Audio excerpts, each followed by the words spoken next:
यदि गुरुजनों की बात करें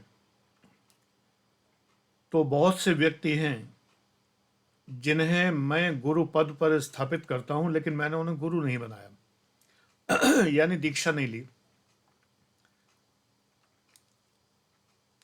जैसे मुझे पहला जो अनुभव हुआ वो पंडित श्रीराम शर्मा आचार्य और माता भगवती देवी, उनके गायत्री परिवार से हुआ। पूजा पाठ की सरल विधियां, सरलतम कर्मकांड मैंने गायत्री परिवार से सीखा। 1998 का समय था जब कानपुर में मोती झील का दूसरा साइड जहां खुलता है उस चौराहे पर गायत्री परिवार की एक दुकान है। उससे मैंने पूरा साहित्य, कैसेट्स, तब सीडी नहीं होती थी, और पोस्टर, कैलेंडर, प्रेरक वाक्य लिखे हुए स्टिकर्स, पूजन सामग्री, अगरबत्तियां सब खरीदी। शांति कुंज भी गया, वहां उनकी समाधियों के दर्शन भी किए, यज्ञ हवन में भी सम्मिलित हुआ और उनकी सारी पुस्तकें खरीदी और पढ़ी। झोला पुस्तकालय पूरा मेरे पास था। मैं उनसे बहुत प्रेरित रहा, प्रभावित रहा, और मैंने पूजा करना गायत्री परिवार से ही सीखा। माताजी की आवाज में जो गायत्री चालीसा है मुझे आज भी प्रेरित करता है, और 12 यूट्यूब के वीडियोस हैं जिनमें यज्ञ बताया गया है, वो मुझे बहुत ही प्रिय लगता है। दीप यज्ञ मैंने करवाया और आनंद लिया दीप यज्ञ का। गायत्री परिवार से इस प्रकार मैं जुड़ा रहा। आजकल वो जुड़ाव मेरा नहीं है। गायत्री परिवार के बाद मेरी एक छात्रा ने मुझे आशुतोष जी महाराज से परिचित करवाया। पंजाब के, अब वो समाधिस्थ हैं। कुछ लोग मानते हैं कि उनकी मृत्यु हो चुकी है, कुछ लोग मानते हैं कि अभी भी समाधि में है। मुझे नहीं पता वास्तविकता क्या है। मैं प्रत्यक्ष रूप से उनसे मिला और मुझे वही अनुभव हुआ जो एक संत से मिलने पर होता है। उनके चित्र मेरी कोचिंग में लगे रहते थे। मैं उनके आश्रम कई बार अपने शिष्यों के साथ भी गया हूं। उनसे एक बार आमने सामने मिला, उनसे थोड़ी सी वार्तालाप भी हुई। ये मेरा सौभाग्य था।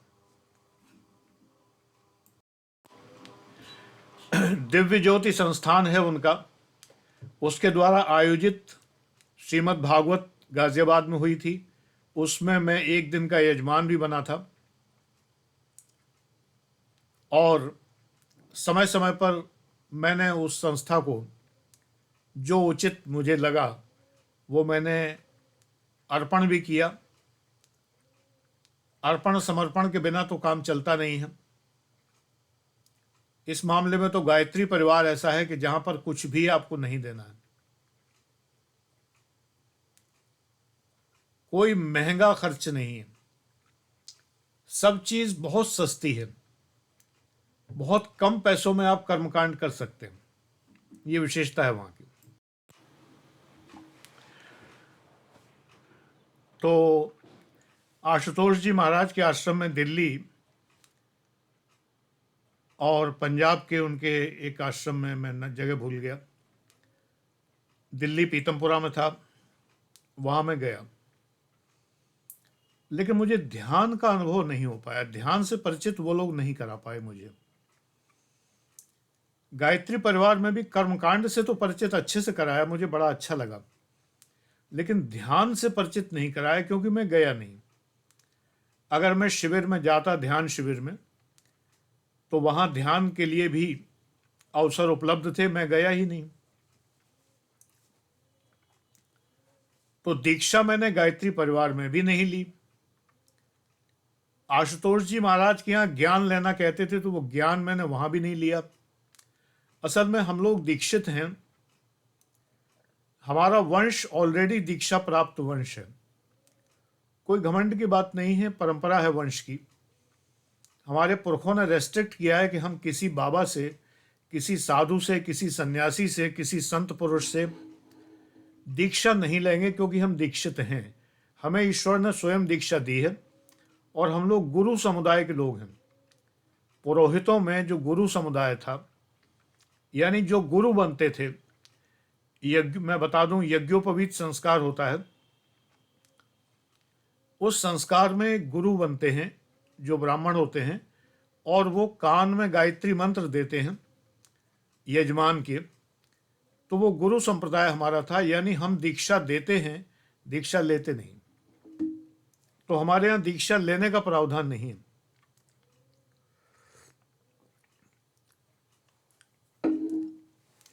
इसके बाद सन 2015 में जब मैं 60 वर्ष का हुआ, तो मैंने योग के लिए, ध्यान के लिए एक योग शिक्षक को ज्वाइन किया, श्री ढोलकिया जी। उन्होंने मुझे परमहंस योगानंद जी से परिचित कराया और उनकी पुस्तक दी, एक योगी की आत्मकथा, और फिर मैं उनका साहित्य पढ़ता चला गया। इसी बीच मैंने ओशो का साहित्य पढ़ना शुरू किया। इन दोनों परम गुरुओं को, परमहंस योगानंद जी को और ओशो को, मैं 2015 से पढ़ रहा हूँ, 7 साल हो गए पढ़ते हुए। परमहंस योगानंद जी के आश्रमों में भी गया, ओशो के आश्रम में न गया, न मुझे जाने की कोई इच्छा है। बस पुस्तकें पढ़ने में आनंद आता है। जो ओशो ने ज्ञान दिया, जो उनके वीडियो हैं, ऑडियो हैं, उनमें अद्भुत ज्ञान है। मेरे लिए वही काफी। मुझे परमहंस योगानंद जी की विधि से मैंने बरसों, 5 साल तक मैंने लगातार क्रिया योग सीखने के पहले के जो एक्सरसाइज हैं, 38 एक्सरसाइज, उनकी पाठमाला हिंदी अंग्रेजी की मैंने ली, 38 एक्सरसाइज किए, मुझे बड़ा आनंद आया।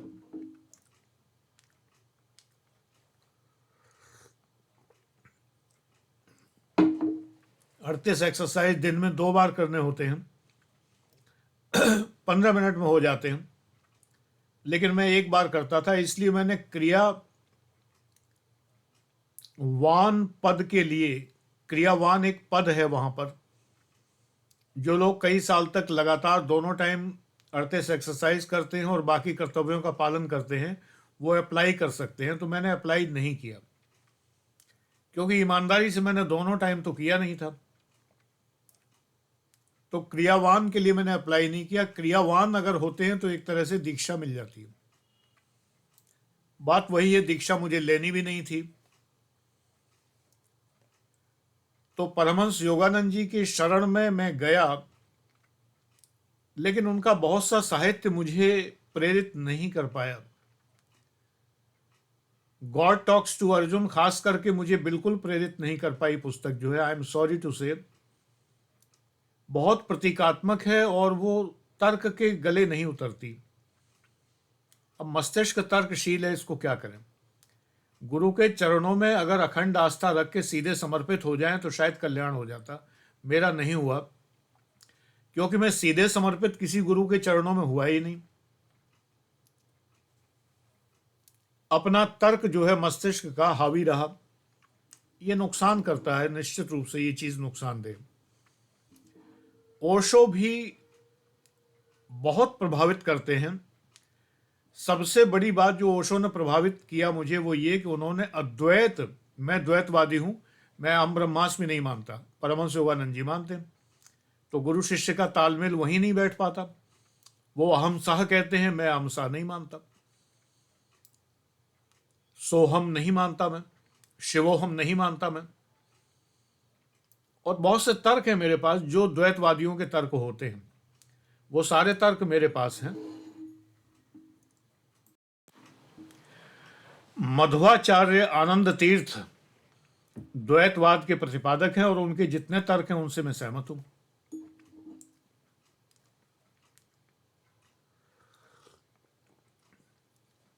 द्वैत यानी मैं अलग, ब्रह्म अलग। अद्वैत यानी मैं ही ब्रह्म हूं, मैं वो नहीं मानता। मैं अपना बाप खुद नहीं हो सकता। ब्रह्म तो सबका पिता है, सबका रचयिता है। एनीवे, इस बात पे तो मैं बहुत बार चर्चा कर चुका हूं। तो परमहंस योगानंद जी को भी मैं गुरु रूप में स्वीकार नहीं कर पाया।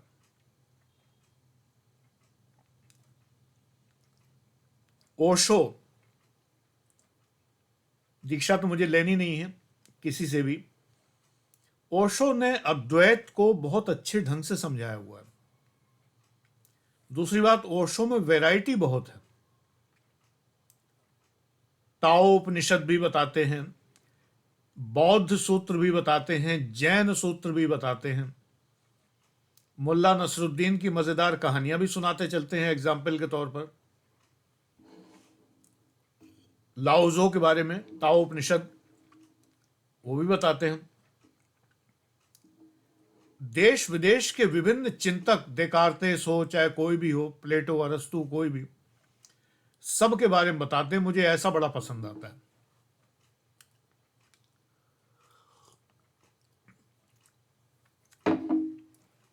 उन्होंने बताया कि जैसे सांसारिक ध्वनियां जो हैं वो द्वैत हैं, दो चीजों से पैदा होती हैं। टन से आवाज होगी, और जो ईश्वरीय ध्वनि है जिसे कबीर अनहद कहते हैं, मैं वीडियो बना चुका हूं इस पर, वो अद्वैत ध्वनि है। ऐसे ही प्रेम, जब हम प्रेम करते हैं तो किसी से करते हैं। अगर कोई न हो तब भी हम प्रेम में डूबे रहें तो वो अद्वैत प्रेम है। कितना अच्छा समझाया है ओशो ने। मेरे मस्तिष्क से जाले छट गए, अंधकार छट गया।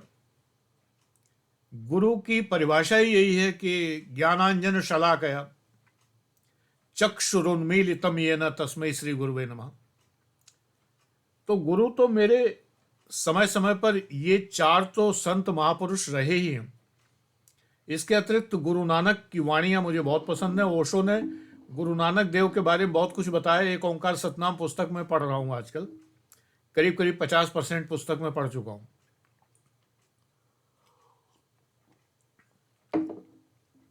इसके अलावा सिखों के कुछ अन्य गुरु भी, उनकी वाणियां भी मुझे बड़ी पसंद हैं, तो वो भी मेरे गुरु हैं। लेकिन मैं सिख नहीं हुआ, यानी कि मैंने दीक्षा नहीं ली।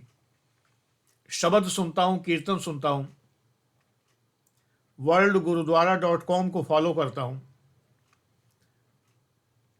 उनके जितने भी यूट्यूब अपलोड्स हैं मैंने सब सुने हैं और सुनता हूं लगातार। एक ओंकार सतनाम, जाप साहिब, जपुजी साहब और दुखभंजनी साहब के अलावा जो भी शब्द कीर्तन है वो सब मैं सुनता हूं। तो वहां से भी प्रभावित हूं।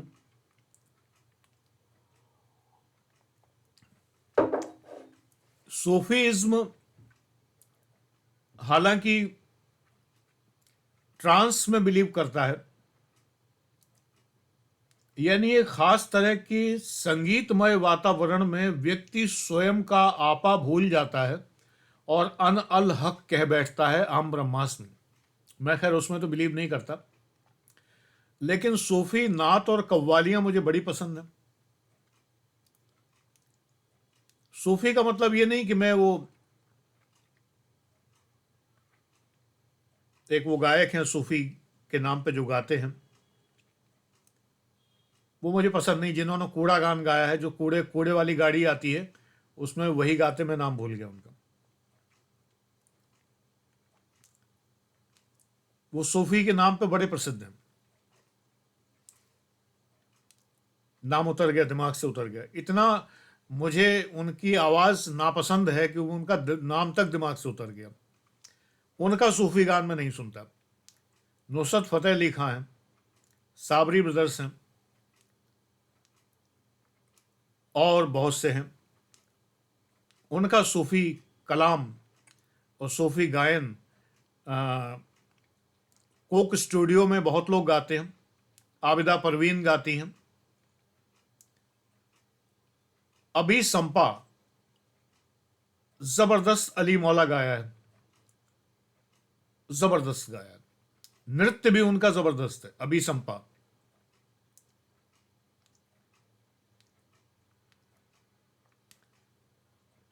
लेकिन मैं सूफी तो नहीं हो गया, ना मैं मुसलमान हो गया, दीक्षा नहीं ली।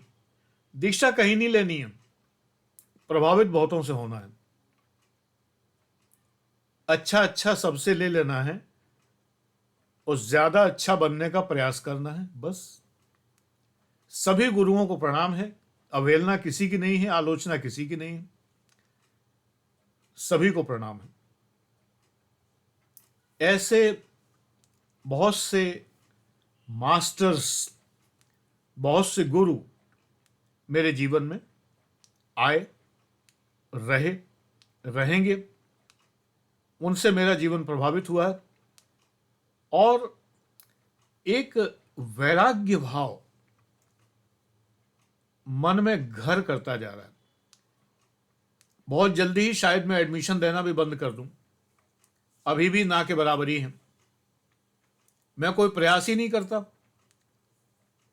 जब कोई नया बैच लॉन्च करता हूं तो 8-10 बार सूचना जरूर दे देता हूं विभिन्न व्हाट्सएप ग्रुपों में।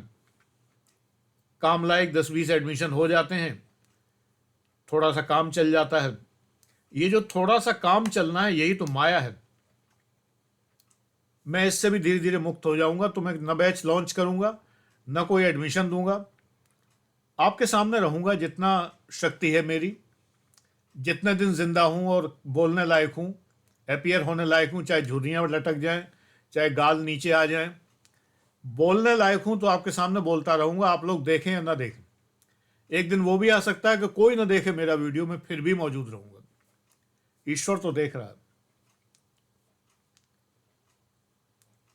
तो मेरा वो वादा भी पूरा होता है कि P1 P2 बैच के लिए अनलिमिटेड टाइम तक मैं आपके सामने रहूंगा, जब तक मैं कार्यरत हूं। ये वीडियो जो आप देख रहे हैं, ये P2 बैच का वीडियो हुआ। सिवाग IAS पे देखते हैं, P1 बैच का हुआ। और मैं नित्य प्रति मौजूद हूं। 1-1.5 महीने में वीडियो नहीं बनाए थे मैंने, तो मैंने रिटन आर्टिकल्स दिए थे आपको इन्हीं चैनलों पर। अपनी तरफ से मैं मौजूद हूं बराबर। उन दिनों बीमार था तो मैंने आर्टिकल्स दिए आपको। तो गुरुजन बहुत आए, सब ने मुझे सुधारा, संवारा। प्रत्यक्ष किसी संत के पास मैं नहीं गया, मुझे कोई दिखाई ही नहीं देता कि मैं किसके पास जाऊं।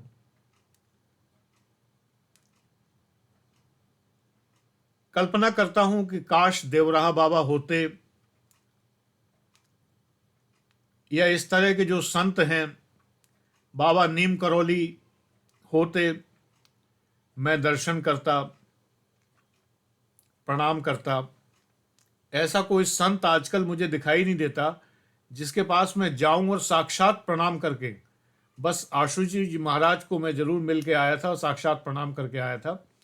उन्होंने मुझसे हालचाल भी पूछा था, मुझे वो संत स्वरूप लगे थे।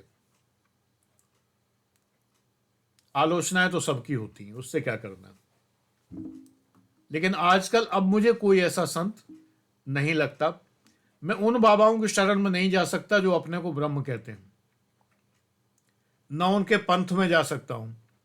हालांकि मुझे BK शिवानी जी की वीडियोस बहुत अच्छे लगते हैं, मैं उनका अखंड प्रशंसक हूं, लेकिन ब्रह्म कुमारी संप्रदाय का नहीं, बिल्कुल नहीं, नाम मात्र के लिए। क्योंकि उनके यहां ईश्वर का मतलब है शिव बाबा, जो कि एक व्यक्ति रहे।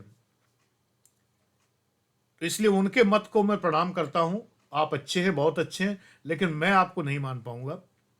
लेकिन BK शिवानी सिस्टर जो हैं, वो जो बोलती हैं अद्भुत बोलती हैं। बहुत अच्छा जीवन प्रबंधन उन्होंने मुझे सिखाया है और मेरे जीवन का एक बहुत बड़ा हिस्सा उनका ऋणी है जो उन्होंने मुझे सिखाया है। मैं तो सरकारी अफसर था। सरकारी अफसर तो बहुत निकृष्ट लोग हुआ करते हैं, बुरा ना माने जो लोग सरकारी अफसर हैं। सरकारी अफसर का तो व्यक्तित्व बहुत निकृष्ट व्यक्तित्व हो जाता है। मजे की बात यह, व्यक्तित्व निर्माण होता है तब इंटरव्यू में वो पास होता है, लेकिन इसके बाद जो है गवर्नमेंट सर्विस में रह के उसका व्यक्तित्व बहुत ही निम्न स्तर का हो जाता है। वो निम्न स्तर मेरे अंदर आ चुका था। लेकिन इन सब गुरुओं की कृपा से मैं उस निम्न स्तर को छोड़ सका, त्याग सका और अध्यापक बन सका, और एक व्यक्तित्व का निर्माण मैं कर पाया अपना खुद का, जो मैं तुम्हारे व्यक्तित्व का निर्माण करने लायक बन पाया। नहीं, मैं किस लायक होता? सरकारी अफसर कौन सा अध्यात्म जानता है? सिखाता कौन है? जानता भले ही रहे, अध्यात्म कौन सिखाता है? मेरा तो बैच है क्रिया ध्यान पूरा, जिसमें मैं क्रिया ध्यान की टेक्निक सिखाता हूं। क्रिया योग नहीं है वो, क्रिया ध्यान है, मेरी आविष्कार है वो, और वो मैं सिखाता हूं। 60 बच्चे उसमें पढ़ते हैं, 60 ही सही, 6,000 न सही, 6 लाख न सही, 60 लाख न सही, मैं अपने 60 में प्रसन्न हूं। माइनॉरिटी रूल्स द वर्ल्ड, मैं माइनॉरिटी में खुश हूं। मेरी कीर्ति पताका दिव्य दिशाओं में नहीं फैल रही है भले ही, लेकिन कम से कम मैं झूठ तो नहीं बोलता कि मैं फलाने सन में यूपीएससी मैंने सेलेक्ट हो गया था। ये झूठ तो मैं नहीं बोलता। जो कहता हूं ठोक के सीना कहता हूं कि 1981, 82, 83 में यूपी पीसीएस मैंने सिलेक्शन लिया, और उसका प्रमाण देता हूं। बिना प्रमाण के तो नहीं बोलता कि 1996 में मेरा सिलेक्शन यूपीएससी में हुआ था, और इसका प्रमाण टिल्लन टॉप पे भी नहीं दे पाया मैं। ऐसा तो कम से कम नहीं किया मैंने। ढिल्लन टॉप पर आने के बावजूद भी प्रमाण ना दे पाए, एक भी रिटन प्रमाण ना दे पाए कि मेरा सिलेक्शन हुआ था। यह रहा प्रमाण। फिर भी कीर्ति पताका दिव्य दिशाओं में फैलती है। आज का जमाना ही बहुत खराब है। कम से कम गुरुजन मुझे इस फ्रस्ट्रेशन से बचाए रखते हैं। नहीं तो आदमी फ्रस्ट्रेट होकर मर जाए कि मैं सच्चा, मैं सारी बात सच बोलता हूं और मुझे कोई पूछ नहीं रहा। और जो लगातार झूठ बोलता है, जिसने सच का कोई प्रमाण नहीं दे पाया, उसकी कीर्ति पताका दिव्य दिशाओं में फैल रही। मैं तो आनंद में हूं, मुझे जरूरत नहीं है। जब मुझे एडमिशन्स की ही जरूरत नहीं रह गई है आज की डेट में, ऐसा नहीं कि मैंने इतना कमा के रख लिया है कि मुझे जरूरत नहीं। बच्चे हैं, देखते हैं, खाने पीने का खर्चा है बस, और तो कोई खर्चा नहीं है। पिछले वीडियो में बता चुका हूं, कपड़े ईश्वर कृपा से इतने हैं कि वो मेरी आजीवन चल जाएंगे। गैजेट्स इतने हैं, म्यूजिक सिस्टम्स इतने हैं, इतना सब है, मेरे जीवन भर चलेगा। मुझे क्या खरीदना है? मेरा कोई व्यय नहीं। परिवार बच्चे देखें तो मैं काहे के लिए एडमिशन के पीछे भागूं? मैं नहीं भाग रहा। तुम में से कितने लोगों को मैंने ब्लॉक कर दिया जो एडमिशन की पूछते हैं, और टेढ़ी मेढ़ी बातें जब पूछने लगते हैं तो मैं ब्लॉक कर देता हूं।